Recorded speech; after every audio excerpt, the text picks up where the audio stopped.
साथियों नमस्कार, मैं राम प्रताप सिंह कुशवाहा। हमारे चैनल ज्ञान एंड नॉलेज में आप सबका स्वागत है और अभिनंदन है। आज का विषय अर्थ से संबंधित है, अर्थ जगत से। और अर्थ जगत भाई, अर्थ जगत में सबसे ज़्यादा महत्वपूर्ण चीज़ अगर कोई है तो वो करेंसी है, मुद्रा। समय समय पर मुद्रा विभिन्न रूपों में आती रही। भारत में भी, दुनिया में भी जो व्यापार का चलन है या जीवन एक व्यापारिक दृष्टिकोण से चलाने का एक वो है रंग रूप, तो वो मुद्रा के द्वारा ही होता है। और पहले तो विनिमय का सिद्धांत था, आदान प्रदान का। धीरे धीरे सिक्के चले, करेंसी, फिर रुपए आए, अब फिर एटीएम आ गया। आज की तारीख में तो भाई आप जान ही रहे हैं कि सारी चीज़ सब मोबाइल के माध्यम से चल रही है। मोबाइल में भी विभिन्न रूप आ गए हैं। तो आज डिजिटल मुद्रा का समय आ गया है, डिजिटल करेंसी, जिसको नई भाषा में क्रिप्टो, बिटकॉइंस, इथेरियम्स आदि नामों से जाना जा रहा है। ये टेक्नोलॉजी ही कहा जाए इसको, कि हाथ से देखने को मिलेगी नहीं और लोगों के पास भरमार होगी मुद्रा की। वाह, जो एक सपना कभी आदमी सुनता था आज वो साकार हो रहा है। इस संबंध में श्री प्रसून वाजपेयी जी, विद्वान पत्रकार जी हैं, उन्होंने बड़ा अच्छा ब्लॉग बनाकर और बहुत ही अच्छा इसका विवेचन किया है। और भारत सरकार को तथा रिजर्व बैंक ऑफ इंडिया की जो एक नीति और नियम बन रहे हैं उन पर भी उन्होंने दृष्टिपात डाला है। आप लोगों को अवश्य ही सुनना चाहिए प्रसून वाजपेयी जी को। और वो निर्भीक और स्पष्ट पत्रकार जी हैं। और वास्तव में पत्रकार तो लोकतंत्र में चौथा स्तंभ है। और यदि आप आध्यात्मिक रूप से देखें तो जो एक सनातन व्यवस्था में ईश्वर और भगवान का जो एक विशेष प्रारूप है, हम तो प्रारूप ही कहें क्योंकि भगवान को किसी ने देखा नहीं, ईश्वर को किसी ने देखा नहीं, लेकिन है तो सर्वशक्तिमान, है तो सर्वोच्च ही। उन्हों के भी जो वर्णन है हमारे वेदों में, पुराणों में, भागवत में, रामचरितमानस में, रामायण में, तो उन्होंने भी पत्रकार बंधुओं को, मतलब ऋषि पहले पत्रकार हुआ करते थे जिसमें नारद जी प्रमुख हैं, इन सबको सीमा से हटकर सम्मान दिया है। तो अवश्य प्रसून वाजपेयी जी को आप लोग सुनिए यूट्यूब पे, और वो बहुत ही अच्छा उन्होंने विवेचन किया है। उन्होंने स्पष्ट किया है कि भारत में माननीय सर्वोच्च न्यायालय ने स्पष्ट कर दिया है कि भाई क्रिप्टो कोई वैसी चीज़ नहीं है जिसका विस्तार भारत में ना हो सके। इसके लिए नीति और नियम और जो सर्कुलर हैं वो बनना चाहिए। रिजर्व बैंक ऑफ इंडिया को आदेश दिया, जैसा कि प्रसून वाजपेयी जी ने साहब ने स्पष्ट किया है। और कुछ दिनों से मैं भी देख रहा हूँ कि विभिन्न इलाकों में विभिन्न वीडियो यूट्यूब में क्रिप्टो के बहुत ही बड़े विस्तार से लोग बात समझाते हैं। आज प्रश्न ये है, अच्छा, और कई जो इसके अर्थ जगत के बहुत ही बड़े जो विश्लेषक करते हैं, विश्लेषण करते हैं, एनालिसिस करते हैं, उनका कहना यह है कि इस कार्य में भारत में बहुत बड़ी स्कैम्पिंग और घोटाले हुए हैं। ये बात भी सत्य है, लेकिन फिर भी भारत में इसका विस्तार दिनों दिन हो ही रहा है। तो अब प्रश्न ये आ रहा है कि क्रिप्टो के बारे में जनसाधारण जनता को जानकारी कैसे मिले, इसकी एजुकेशन कैसे मिले, इसकी शिक्षा कैसे मिले, कैसे हम जानें कि ये करेंसी कैसे आएगी, कैसे लोगों के पास प्राप्त होगी, कैसे इसका उपयोग होगा, कैसे इसका लाभांश होगा, क्या नुकसान हो सकता है, क्या एक जनसाधारण के साथ धोखाधड़ी हो सकती है। ये एक बहुत बड़ा प्रश्न आएगा, क्योंकि प्रसून वाजपेयी जी ने ये भी स्पष्ट किया है कि हो सकता है शीतकालीन सत्र में भारत सरकार इसके ऊपर एक विशेष बिल लाए, क्योंकि G20 जी का जो सम्मेलन हुआ था G20 का, उसमें भारत की वित्त मंत्री जी ने इस पर विशेष ध्यानाकर्षण किया था और एक ग्लोबल पॉलिसी बनाने का भी कमिटमेंट किया था। हो सकता है भारत सरकार इस पर बहुत जल्दी बिल लाए, कहिए इसी सत्र में ला दे। वो तो भाई उस संबंध में हम कोई टिप्पणी नहीं कर सकते, लेकिन हमारा ध्यान, हम आपका ध्यान इस पर वो करना चाह रहे हैं कि आपको प्रॉपर और सही जानकारी कैसे मिले। इसकी कोई बुक भी नहीं है, कोई विशेषज्ञ भी ऐसे नहीं है कि जो दावे के साथ कह सकें कि मैं इसका एक्सपर्ट हूँ।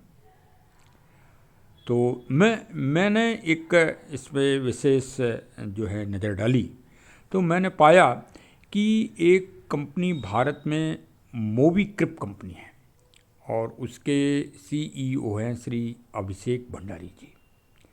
वो रचनात्मक रूप से इस पर जो है विशेष एक एजुकेशन दे रहे हैं सभी नागरिकों को। आप जानकारी प्राप्त कर सकते हैं। इनकी जूम मीटिंग आती है रात्रि में 8 बजे। 8 बजे में इनके जो विशेषज्ञ हैं वो सारा चीज़ एनालिसिस करते हैं कि आप कैसे जो है अधिक से अधिक इससे फ़ायदा ले सकते हैं, इसको समझ सकते हैं, इसका चलन कैसा है, ये कहाँ इसका निर्माण हुआ और क्या इसके फंक्शन हैं, ब्लैक रॉक क्या है आदि बहुत सारी चीज़ें, बिटकॉइंस क्या है, कॉइन्स के कितने आज भारत दुनिया में चल रहे हैं, करीब 2000 कॉइन्स चल रहे हैं। तो और श्री अभिषेक भंडारी जी स्वयं ही इस संबंध में PhD भी किए हुए हैं, मतलब एक तरह से वो शोध विशेषज्ञ हैं। तो भाई मैंने 1-2 बार सुना है और उनके जो टीम के लोग जानकारी देते हैं वो जैसे कई उनके विशेषज्ञ हैं, अलग अलग विषयों पर, अलग अलग सब्जेक्ट में वो अलग अलग अच्छी जानकारी देते हैं। तो आप मोबीक्विक कंपनी के जो 8 बजे जूम को अपने उस पे ऐप पे अपने मोबाइल पे ऐप डाउनलोड करिए और सुनिए और ज्ञान प्राप्त करिए अधिक से अधिक, जिससे आप धोखा ना खा सकें। कहीं ऐसा ना हो कि आप किसी गलत ट्रैक पे चले जाएं और आपके साथ धोखाधड़ी हो जाए। इसमें सावधानी रखिए।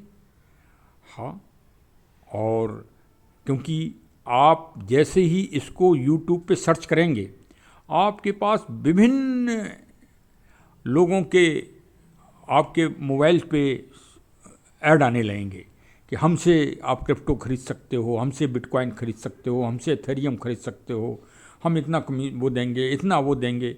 तो कहीं बहकावे में ना आ जाएं आप। हाँ, हम तो प्रॉपर जगह बता रहे हैं। ये मोबीक्विक कंपनी का मुख्यालय गुड़गांव में है, स्थित है। हेड जो मुख्यालय भारत में, और इनके दुबई में और जो है लंदन में इनके अलग व्यावसायिक हेड ऑफिस हैं। वहाँ से ये ऑर्गेनाइज वे में इस कार्य को कर रहे हैं और भारत की जनता को अधिक से अधिक इससे लाभांश प्राप्त हो सके, भारत सरकार को लाभांश प्राप्त हो सके, क्योंकि भारत सरकार ने 30% इस पे आय पर टैक्स भी घोषित कर दिया है। इसलिए ये अब अवैध या गलत कार्य नहीं है, ये सही कार्य है। इसको प्रत्येक अब भारतीयों को इसके मामले में जानकारी करके आगे से आगे बढ़ने की ज़रूरत है। यदि आप इसमें पिछड़ गए तो आप दुनिया की अर्थव्यवस्था से में आप पिछड़ जाएंगे। भारत सरकार बहुत ही जागरूक है इस संबंध में। बहुत ही रचनात्मक कदम भारतीय रिजर्व बैंक और भारत सरकार अवश्य ही उठाएगी, ऐसी चर्चा है। हाँ, तो चलिए भाई, हमारे चैनल को आप सब्सक्राइब करिए। आज प्रयागराज में भी बहुत बड़ी मीटिंग हुई जिसमें क्रिप्टो और क्रिप्टो करेंसी के बारे में बहुत अच्छी जानकारी दी गई। हाँ, और दुबई में तो आप इसके सिस्टम के माध्यम से ज़मीन भी परचेज कर सकते हैं। मतलब दुबई में इसका विस्तार क्रिप्टो का बहुत ही अधिक हो गया है। पनामा, दुबई, ऑस्ट्रेलिया में इसके बाकायदे ATM चालू हो गए और जिनसे भारत में भी मालूम पड़ा है कि बिटकॉइन का बंगलौर में ATM चालू हुआ है। मैं पुष्टि नहीं कर रहा हूँ, लेकिन मुझे जानकारी मिली है तो मैं बता रहा हूँ। आप लोग भी सर्च करिए और अधिक से अधिक जानकारी करके, अधिक से अधिक सर्च करके और उस रास्ते को पकड़िए जो अच्छा हो, जिसमें आपको धोखा कहीं ना मिल सके, क्योंकि इसमें धोखाधड़ी भी बहुत है। तो चलिए भाई, हमारा चैनल का काम है लोगों को समझाना, जागरूक करना, लोगों को उत्साहित करना, प्रकृति, पर्यावरण, नेचर की अधिक से अधिक जानकारी देना। जैसे COP29 हुआ तो उसकी रिपोर्ट में क्या प्रस्ताव किया गया, जब भारत दुनिया का तापमान कितना हो रहा है, ग्लोबल ग्लेशियर कहाँ के पिघल रहे हैं, और मानव के ऊपर प्रदूषण का प्रभाव कहाँ कहाँ पड़ रहा है, कैसे एक पौधे लगाए जाएं। अगर आपने भी एक पौधा ना लगाया हो तो एक पौधा अवश्य लगाइए। आज मार्गशीर्ष पूर्णमासी है, तो एक पौधा लगाइए अपने हाथों से और शंखनाद करिए। आज की तारीख में शंख जरूर बजाएं। तो चलिए, शंखनाद अब क्रिप्टो का भी होना चाहिए, और क्या। भारत के लोग जो ऐसा नहीं है, बहुत जागरूक हैं और विदेशी चीज़ को बहुत पकड़ लेते हैं। अब कहिए तो उदाहरण दे दूं, भारत में आलू नहीं होता था, आज आलू में नंबर 1 है भारत। भारत में अंग्रेजी नहीं बोली जाती थी, संस्कृत बोली जाती थी। आज दुनिया में आप सर्च कर लें तो सबसे ज़्यादा अंग्रेजी भारत में बोली जा रही है। इसी तरह से क्रिप्टो की मुद्रा में भारत बहुत बड़ी शक्ति अवश्य ही बनेगा, जिसके द्वारा दुनिया का व्यापार भारत का विशेष महत्व हो। हम भारतीयों की यही इच्छा है। चलिए साहब, जय हिंद, जय हिंद, जय हिंद। हमारे चैनल को ज़रूर सब्सक्राइब कर लें। धन्यवाद, धन्यवाद।